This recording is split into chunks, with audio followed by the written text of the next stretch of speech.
အမြင်အနေနဲ့ကတော့ကျွန်တော်တို့ပထမပိုင်းမှာတော့ကောင်းကောင်းလေးကျွန်တော်ရှင်ပြီးကစားနိုင်ခဲ့တယ်ပေါ့နော်ဒါပေမဲ့ဒုတိယပိုင်းရောက်မှာတော့ကျွန်တော်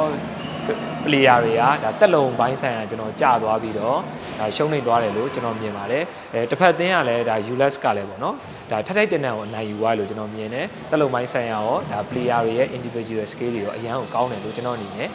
မြင်ပါတယ်ကျွန်တော်လည်းပြင်ဆင်စရာရှိတာတွေအကုန်ပြန်ပြီးတော့ဒါပြင်ဆင်ရမယ်လို့မြင်ပါတယ်ဗျဟုတ် training အနေနဲ့ကတော့ကျွန်တော်တို့ပြင်ဆင်ခြင်းကတော့နဲတာပေါ့နော်နဲတော့ဒီရတဲ့အချိန်လေးတွင်းမှာပဲကျွန်တော်တို့ဒါပြုလုပ်ရတာပေါ့နော်အဲဒါကြောင့်ပြင်ဆင်ခြင်းကတော့နဲပါတယ်ကျွန်တော်တို့ဟုတ်ပြီးတော့ကျွန်တော်တို့ရွေးထားတဲ့ကလေးလေးတွေကလည်းဒါတခါမှပွဲအတွေ့အကြုံမရှိတဲ့ကလေးတွေကိုကျွန်တော်ဦးစားပေးပြီးတော့ကျွန်တော်တို့ဒါအတွေ့အကြုံရစေခြင်းလို့ကျွန်တော်တို့ဒါရွေးပေးထားတာပေါ့နော်ဟုတ်ကဲ့ပါဗျကလေးတွေအတွက်အဓိကကျွန်တော်တို့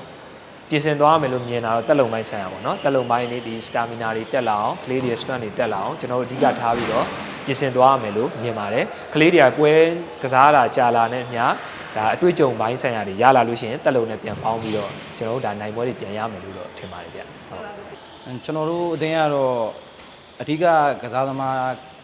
တယောက်မှမပါပါဘူးကျွန်တော်တို့ပါဘောနော်လူငယ်ကစားသမားလေးတွေဖွဲ့စည်းထားတယ်ပြီးတော့တက်လွန်ပိုင်းရောကျွန်တော်တို့ကတကြံမတိုင်ခင်တည်းကစတင်ပြင်ဆင်ထားတာပေါ့နော်ဟုတ်သူတို့အသင်းလဲကစားတာကောင်းပါတယ်ဗျပထမပိုင်းမှာဆိုလဲကျွန်တော်တို့တူရင်ကိုယ်နဲ့ကစားနိုင်တာပဲနောက်ပိုင်းတော့